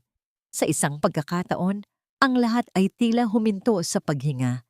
Kinuha ni Florencia ang kanyang hankoy at dahan-dahang inihulog sa loob ng baso ng sampan ni Doña Corazon, dahilan upang tumilamsik ang alak sa mamahaling damit ng matanda. Hindi siya nagsalita agad. Hinayaan muna niyang maramdaman ng lahat ang bigat ng kanyang presensya bago niya tuluyang binuksan ang kanyang bibig upang ilahad ang katotohanang matagal nang ibinaon sa ilalim ng kanilang mga kasinungalingan. Sa malaking screen sa likuran ng entablado, isang maliit na icon ang dahan-dahang lumitaw, hudyat ng isang dokumentong handa nang ipakita sa lahat. Ang bawat segundo ng paglo-load nito ay tila isang pagbilang ng huling hininga ng pamilya Villafuerte. Tumingin si Florencia kay Marco na ngayon ay namumutla na at hindi na makapagsalita. Ang mga mata ni Florencia ay hindi nagpapakita ng galit, kundi ng isang malamig na katarungan. Sa isang pagpindot ni Florencia sa kontrol ng Maichio, ang bawat lihim, bawat pandaraya, at bawat patak ng dugo na naging pundasyon ng kanilang kumpanya ay dahan-dahang bumungad sa paningin ng buong mundo, habang ang tunay na mukha ni Marco ay unti-unting nakikilala ng lahat sa gitna ng nakabibinging liwanag. Ang malaking screen sa likuran ni Florencia ay bumanat ng isang matinding liwanag. Nagbubunyag ng mga dokumentong selyado ng kasalanan at lihim na transaksyon. Ang bawat paglipat ng pahina sa Maichio ay tila isang malupit na pagpunit sa maskara ng pamilya Villafuerte. Magkatabi ang dalawang lagda, ang tunay na sulat kamay ni Florencia at ang huwad na sadyang ginaya ni Marco upang makuha ang mga lupain ng pamilya Magsalin. Ang bulong ng mga panauhin ay dahan-dahang lumakas, tila isang papalapit na bagyo na bumabalot sa buong bulwagan. Hindi na makapagsalita ang mga investor. Ang kanilang mga mukha ay nagpakita ng matinding pandidiri habang nakikita ang mga bank statement na nagpapatunay ng paglilipat ng pondo mula sa kumpanya patungo sa mga pribadong account ni Stella. Ang bawat kislap ng mga kamera ng mga mamamahayag ay tila mga kidlat na bumubulag sa dating marangyang anyo ni Stella. Ang kanyang mukha na kanina ay punong-puno ng pagmamataas, ay dahan-dahang naglaho, napalitan ng isang maputlang anyo ng desperasyon, habang ang kanyang makeup ay unti-unting nasisira ng mga luha ng takot. Marco, ikaw ang nag-utos sa akin. Ang sigaw ni Stella na tila isang hayop na nasusukol sa kanto. You told me it was okay. Sinabi mo na sa atin ang kumpanyang ito. Ngunit ang mga salita ni Stella ay tila itinapon lamang sa hangin habang ang mga gwardya ng hotel ay dahan-dahang lumalapit upang ilayo siya sa gitna ng kaguluhan. Ang kanyang bawat pagpupumiglas ay tila isang sayaw ng isang taong nawawalan na ng katinoan. Sa isang sulok, si Doña Corazon ay dahan-dahang napaupo sa sahig. Ang kanyang marangyang damit ay nakalubog na sa natapong alak at mga piraso ng pagkain. Ang kanyang mga daliri, na dati ay puno ng diamante, ay nanginginig habang pilit na inaabot ang laylayan ng damit ni Florencia. Florencia, anak, isipin mo ang dangal ng ating pamilya. Ang boses ng matanda ay isang garalgal na pagsusumamo, puno ng huwad, na pagmamahal na matagal nang nabulok. Huwag mong gawin ito sa amin. Utang na loob. Patawarin mo kami. Tiningnan siya ni Florencia nang may malamig na katarungan sa kanyang mga mata. Dahan-dahang yumuko upang pantayan ang paningin ng matanda. Matanda na kayo, ma. Ang mahinang bulong ni Florencia na tila isang huling hatol. Hayaan niyo namang ako na ang humawak sa inyong mga ari-arian, gaya ng palagi ninyong sinasabi sa akin noon. Si Marco ay tuluyan ng bumagsak sa kanyang mga tuhod sa harap ni Florencia. Ang kanyang balikat ay nakayuko, habang ang kanyang mga luha ay pumatak sa makintab na sahig. Florencia, please. I did this for us, for Nico. Magmula tayo ulit. I will change, I promise. Pakiusap, huwag mo akong iwan sa ganitong paraan. Ang bawat salita ni Marco ay tila isang malupit na biro para sa puso ni Florencia na matagal nang pinatigas ng sakit. Hindi mo kailanman ginawa ito para kay Nico, Marco. Ang tanging minahal mo ay ang iyong sarili at ang iyong kapangyarihan. Wala ka nang babalikan dahil ang bawat pinto na sinara mo sa amin ay hinding-hindi na muling bubukas para sa iyo. Tumalikod si Florencia at nagsimulang maglakad palayo sa entablado. Ang bawat hakbang ng kanyang sapatos sa ibabaw ng mga basag na kristal ay tila isang himig ng kanyang tagumpay at kalayaan. Hindi siya lumingon, kahit na marinig pa niya ang marahas na pagpigil ng mga pulis kay Marco at ang huling pagsigaw ni Doña Corazon. Ngunit sa gitna ng kanyang paglakad, naramdaman niya ang mabilis na pagyanig ng kanyang telepono sa loob ng kanyang palad. Isang tawag mula sa ospital ang nagpatigil sa kanyang mundo. "Ma'am Flor, ang boses ng nurse ay puno ng pangamba. Kailangan niyo pong makarating dito agad." Ang puso ni Nico ay biglang huminto sa pagtibok. "Isinasagawa na po namin ang emergency resuscitation." Ang mga salitang yon ay tila isang madilim na ulap na muling tumakip sa liwanag ng kanyang tagumpay, nagpapabilis sa tibok ng kanyang sariling puso habang ang takot ay muling gumagapang sa kanyang buong pagkatao. Ang bawat hakbang ni Florencia sa pasilyo ng ospital ay tila isang pakikipagkarera sa kamatayan. Ang kanyang pulang damit na kanina ay simbolo ng kanyang tagumpay at muling pagkabuhay ay tila naging isang mabigat na pasanin. Ang laylayan nito ay humahagwis sa malamig na tile habang ang kanyang buhok ay gulo-gulo na sa tindi ng pagmamadali. Ang amoy ng alkohol at ang nakabibinging katahimikan ng gabi sa ospital ay tila sumasakal sa kanya, ngunit wala siyang pakialam. Ang tanging naririnig niya ay ang mabilis na pagtibok ng kanyang sariling puso na tila isang tambol na nagbababala ng sakuna. Pagdating niya sa tapat ng silid ni Nico, bumungad sa kanya ang figura ng mga doktor at nurse na mabilis na gumagalaw sa paligid ng kanyang anak. Ang liwanag ng mga kagamitang medikal ay paputol-putol na kumikislap, hudyat ng isang buhay na pilit na ibinabalik mula sa kabilang dulo. Napasandal si Florencia sa salaming bintana. Ang kanyang mga palad ay nakadikit sa malamig na ibabaw nito habang pinapanood ang bawat pagbaba at pag-angat ng mga kamay ng doktor na nagsasagawa ng resuscitation. Sa bawat segundo ng katahimikan, tila unti ring namamatay ang bahagi ng kanyang kaluluwa. Ang lahat ng kayamanan, ang lahat ng lupain na kanyang nabawi, at ang pagbagsak ng pamilya Villafuerte ay tila naging walang silbi sa harap ng naghihingalong katawan ng kanyang anak. Maingat siyang lumapit sa mesa ng admin at kinuha ang panulat. Gamit ang nanginginig na kamay, nilagdaan niya ang lahat ng dokumentong nagsasabing itinataya niya ang lahat ng kanyang bagong bawi na ari-arian upang tustusan ng anumang kailangang gamot at operasyon para kay Nico. Sa mga sandaling iyon, ang kanyang mga mata ay walang ibang nakikita kundi ang munting mukha ng bata at ang tanging dalangin niya ay ang huwag siyang iwan nito. Sa kabilang panig ng lungsod, ang Karma ay dahan-dahan nang tinatapos ang kanyang trabaho. Si Marco ay nakaupo sa loob ng isang madilim na selda. Ang kanyang mga kamay ay nakakandado ng bakal na tila sumasalamin sa kanyang sariling pagkatao. Wala na ang kanyang kumpiyansa. Wala na ang kanyang yaman. Ang tanging natitira sa kanya ay ang pagsisisi na huli na para maayos. Samantala, si Doña Corazon ay natagpuang nakaupo sa gilid ng kalsada malapit sa mansyon na ngayon ay selyado na ng bangko. Ang kanyang mga daliri ay pilit na kumakapit sa isang sirang handbag habang ang kanyang paningin ay nakatitig sa kawalan. Tila isang reynang nawalan ng kaharian at katinuan. Si Stella naman ay dahan-dahang nawala sa paningin ng publiko. Bit-bit ang kahihiyang hinding-hindi na mabubura ng anumang luho. Ang kanilang pagbagsak ay tahimik ngunit talamak.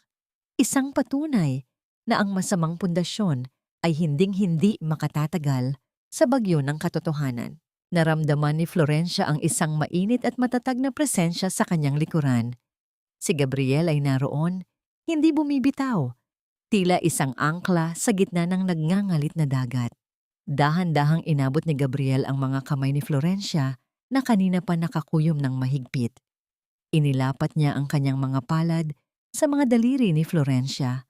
Pinapaalalahanan ng babae na huminga at huwag bumitaw sa pag-asa. Nandito ako, Flor. Hindi tayo susuko kay Nico, ang mahinang bulong ni Gabriel na puno ng katatagan. Sa loob ng mahabang oras ng paghihintay, hinayaan ni Florencia na sumandal ang kanyang pagod na ulo sa balikat ni Gabriel. Ang bawat paghinga nila ay naging isa. Isang tahimik na pagsuporta sa gitna ng kawalang katiyakan, kung saan ang tanging liwanag na natitira ay ang tiwala nila sa isa't isa. Ang bawat segundo ay tila isang taon, habang ang pulang ilaw sa ibabaw ng pintuan ng operating room ay nananatiling nakasindi. Ang mga nurse ay pabalik-balik na may dalang mga supot ng dugo at mga gamot. Ang kanilang mga mukha ay balot ng maskara na nagtatago ng anumang emosyon. Napansin ni Florencia ang dahan-dahang pag-iba ng tunog ng makina sa loob, mula sa isang mabilis na ritmo patungo sa isang mahaba at matatag na daloy ng liwanag sa monitor. Ang kanyang lalamunan ay nanuyo, ang kanyang buong katawan ay tila naging bato habang hinihintay ang anumang balita. Ang kanyang pulang damit ay may mga mantsana ng luha at pawis, isang saksi sa pinakamahirap na laban na hinarap niya sa buong buhay niya. Dahan-dahang bumukas ang pintuan ng operating room. Lumabas ang punong doktor. Dahan-dahang tinatanggal ang kanyang maskara habang ang kanyang noo ay basa pa ng pawis. Tumayo si Florencia, ang kanyang mga binti ay nanginginig at halos hindi na siya kayang suportahan. Tumingin ang doktor ng diretso sa mga mata ni Florencia. Ang kanyang mukha ay seryoso at walang anumang bakas ng ngiti. Huminga ng malalim ang doktor bago dahan-dahang binuka ang kanyang bibig. Ang bawat salitang lalabas sa kanya ay tila isang hatol na magpapasya kung ang lahat ng paghihirap ni Florencia ay nagbunga ng isang bagong buhay o kung ang gabi ay tuluyan ng lalamunin ang huling piraso ng kanyang kaligayahan. Huminga ng malalim ang doktor bago dahan-dahang sumilay ang isang munting mapnangiti sa kanyang mga labi. Ang kanyang mga mata ay nagpapakita ng isang matinding ginhawa matapos ang mahabang oras ng pakikipaglaban.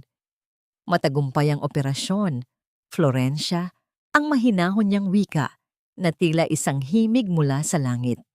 Napakalakas ng iyong anak. He is a fighter, just like you. Ang mga salitang ito ay tila isang malakas na agos ng tubig na tumangay sa lahat ng bigat at takot na matagal nang nakaimbak sa dibdib ni Florencia.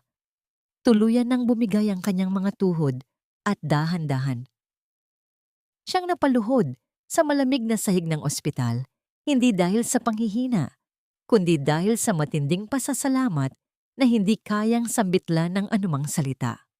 Ang kanyang mga hikbi ay wala ng pait. Ang bawat patak ng kanyang luha ay nagdadala ng kalinisan at bagong pag-asa para sa kanilang dalawa ni Nico. Lumipas ang isang taon na tila ba isang mabilis, ngunit mapayapang agos ng ilog na unti-unting naglilinaw sa mga putik ng nakaraan. Hindi na pinili ni Florencia na manatili sa mansyon na puno ng mga anino ng kasinungalingan. Ibinenta niya ang bawat bahagi ng kumpanya at ang lahat ng ari-arian na dating ipinagmamalaki ng mga Villafuerte. Ang malaking bahagi ng perang nakuha niya ay ginamit niya upang itatag ang Nico's Heart Fund, isang pundasyon na nagbibigay ng libreng operasyon sa puso para sa mga batang kapuspalad upang wala nang inang dadaan sa impyernong kanyang naranasan. Sa bawat pintig ng puso ng mga batang nailigtas ng kanyang pundasyon, tila ba dahan-dahan ding nabubura ang bawat tahi ng kanyang sariling mga sugat, pinapalitan ng isang malalim na katinuan at kapayapaan. Sa isang tahimik na bayan sa tabing dagat, kung saan ang bawat umaga ay binabati ng amoy ng alat at ang marahang himig ng mga alon sa dalampasigan, nagsimula ng bagong buhay si Florencia. Ang kanyang tahanan ay isang payak na bahay na gawa sa kahoy at liwanag, napapalibutan ng mga makukulay na bulaklak na siya mismo ang nagtanim at nag-alaga. Binuksan niya ang kanyang sariling maliit na tiyangge ng mga bulaklak na pinangalanan niyang Pag-asa. Hindi na mga bulaklak para sa mga patay ang kanyang inaayos ng may mabigat na puso. Sa halip, ang bawat liyang at mirasol sa kanyang mga kamay ay inilalaan para sa mga pagdiriwang ng buhay, mga damkoy, at mga bagong simula. Ang bawat luntiang dahon ay tila nagkukwento ng kanyang sariling pag-usbong mula sa dongtrotan ng kanyang nakaraang buhay. Napatingin siya sa labas ng kanyang bintana at nakita si Nico na masayang tumatakbo sa buhanginan. Ang kanyang balat ay may malusog na kulay ng sikat ng araw at ang kanyang bawat paghinga ay malaya at malakas. Ang bawat tawa ng bata ay tila isang matamis na musika na pumupuno sa bawat sulok ng kaluluwa ni Florencia. Lumapit ang bata sa kanya. May dalang isang maliit na mirasol at dahan-dahang inilagay ito sa likod ng kanyang tainga. "You are the most beautiful mama in the whole world," ang wika ni Nico nang may kasamang malapad na ngiti. Ang sandaling iyon, ang kanyang tunay na tagumpay, ang premyong mas mahalaga pa sa anumang titulong nakuha niya noon mula sa mga Villafuerte. Sa mga mata ng kanyang anak, nakita ni Florencia ang katuparan ng bawat sakripisyong kanyang ginawa. Ang katahimikan ng hapon ay nabasag ng marahang tunog ng maliit na kampana sa pintuan ng kanyang tiyangge, hudyat ng isang panauhin na matagal na niyang inaasahan. Paglingon ni Florencia, sumilay ang isang pamilyar na anyo sa ilalim ng gintong liwanag ng papalubog na araw. Naroon si Gabriel, nakatayo ng may mga matang puno ng kakinangan at lalim. Wala na ang kanyang mga formal na vest at kurbabata. Suot niya ang isang simpleng puting linen shirt at may dalang isang basket ng mga sariwang prutas mula sa lungsod. Hindi kailangan ng mahahabang paliwanag. Ang bawat tingin nila sa isa't isa ay puno ng mga kwentong sila lamang ang nakakaunawa. Isang ugnayang nabuo sa gitna ng apoy at katarungan. Lumapit si Gabriel at marahang tumulong kay Nico sa pagpapadulas ng saranggola sa hangin. Ang kanyang bawat kilos ay nagpapakita ng isang pag-aalaga na hindi kailanman ipinaramdam ni Marco. Habang ang langit ay dahan-dahang nagiging kulay ube at asul, naupo silang dalawa sa beranda ng bahay, pinagmamasdan ang paghalik ng araw sa abot-tanaw. Naramdaman ni Florencia ang banayad na pagdampi ng hangin sa kanyang mukha. Dala ang pangako ng isang mapayapang gabi at mas masayang bukas. Dahan-dahang inabot ni Gabriel ang kanyang kamay at pinagsalikop ang kanilang mga daliri. Ang bawat daliri ay tila nakahanap na ng kanilang tunay na tahanan. Tumingin si Florencia kay Gabriel at muling naramdaman ang mabilis, ngunit banayad na pagtibok ng kanyang puso. Isang pintig na hindi nadulot ng takot o panganib, kundi ng isang umuusbong na pag-ibig na dahan-dahang nagpapahilom sa bawat bahagi ng kanyang pagkatao. Ang bawat sandali ng kanilang pananahimik ay tila isang dasal ng pasasalamat, habang ang anino ng nakaraan ay tuluyan ng naglalaho sa kailaliman ng dagat. Sa bawat paglubog ng araw sa abot-tanaw ng dalampasigan, tila may isang bahagi ng nakaraan na dahan-dahang inililibing ni Florencia sa kailaliman ng dagat. Ang bawat kulay ng langit, mula sa nagniningning na ginto hanggang sa malalim na lila, ay tila isang paalala na ang bawat pagtatapos ay may dalang pangako ng isang mas maliwanag na bukas. Nakaupo si Florencia sa kanyang lumang desk na kahoy na malapit sa bintana. Hawak ang panulat na naging saksi sa kanyang pakikipaglaban. Sa kanyang harapan ay ang kanyang bagong talaarawan, hindi na ang talaarawan ng pait ni Clara, kundi ang aklat ng kanyang sariling kalayaan. Sinulat niya ang mga huling salita para sa kabanatang ito ng kanyang buhay. Maraming nagtatanong sa akin kung napapatawad ko na ba sila. Ang mahina niyang bulong habang ang dulo ng panulat ay dahan-dahang gumuguhit sa papel. Ang totoo ay hindi ko kailangang magpatawad upang maging malaya. Ang pagpapatawad ay para sa mga taong karapat-dapat, ngunit ang pagpapaubaya ay para sa sarili kong katinuan. Hindi ko na kailangan ng kanilang hingi ng tawad upang makatulog ng mahimbing sa gabi. Ang makitang malusog si Nico at ang maramdaman ng init ng tunay na pagmamahal ay sapat na upang burahin ang bawat latay ng kanilang kalupitan. Sa bawat pagtupi niya ng pahina, tila dahan-dahan ding nagsasara ang pinto ng kanyang puso para sa anumang puot. Mula sa labas, narinig niya ang masayang tawanan ni Nico at Gabriel. Ang bata ay abala sa pagbuo ng isang kastilyong buhangin, habang si Gabriel ay matiyagang tumutulong sa paglalagay ng mga maliliit na kabibe bilang dekorasyon. Ang bawat ngiti ni Gabriel ay tila isang gamot na dahan-dahang nagpapahilom sa mga sugat na iniwan ni Marco. Walang mga salitang kailangan. Sapat na ang presensya ng lalaking ito na piniling manatili sa kanyang tabi noong wala na siyang maialok kundi ang kanyang basag na pagkatao. Ang pag-ibig ni Gabriel ay tila isang banayad na ulan sa gitna ng tagtuyot, hindi mapilit, hindi nakakasakal, kundi dahan-dahang nagbibigay ng buhay. Tumayo si Florencia at lumabas upang sumama sa kanila. Ang marahang pakiramdam ng mainit na buhangin sa kanyang mga paa ay tila isang yakap mula sa lupang kanyang muling nabawi. Lumapit si Gabriel at dahan-dahang kinuha ang kanyang kamay. Pinagsalikop ang kanilang mga daliri ng may matinding pag-iingat. "Look at Nico, Flor," ang mahinang wika ni Gabriel. Ang kanyang boses ay puno ng kagalakan. "He is so happy. At ikaw, karapat-dapat ka sa bawat sandali ng kapayapaang ito." Hindi sumagot si Florencia.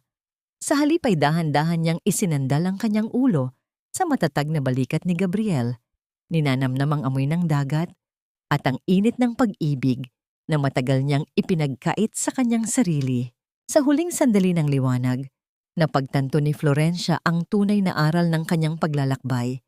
Ang isang babae ay hindi isinilang upang maging anino lamang ng kanyang asawa o bilanggo ng kanyang biyenan.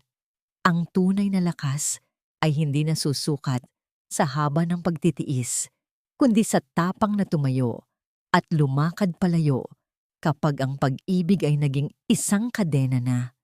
Ang kaligayahan ay hindi isang destinasyon na ibinibigay ng iba, kundi isang desisyon na kinukuha natin para sa ating sarili at para sa ating mga mahal sa buhay. Sa bawat pintig ng puso ni Nico at sa bawat haplos ni Gabriel, nahanap ni Florencia ang kanyang tunay na tahanan, isang tahanang binuo mula sa mga guho ng nakaraan, ngunit ngayon ay nagniningning sa liwanag ng katotohanan at wagas na pagmamahal. Dahan-dahang naglaho ang sikat ng araw, iniiwan ang dalampasigan sa ilalim ng gabay ng mga bituin. Ang bawat alon na humahalik sa pampang ay tila isang pangako ng katahimikan. Sa piling ni Gabriel at Nico, tuluyan nang nahanap ni Florencia ang kanyang kapayapaan, habang ang anino ng pamilya Villafuerte ay tuluyan ng nilamon ng madilim na gabi, iniiwan ang isang inang muling nabuhay at isang babaeng natutong magmahal muli.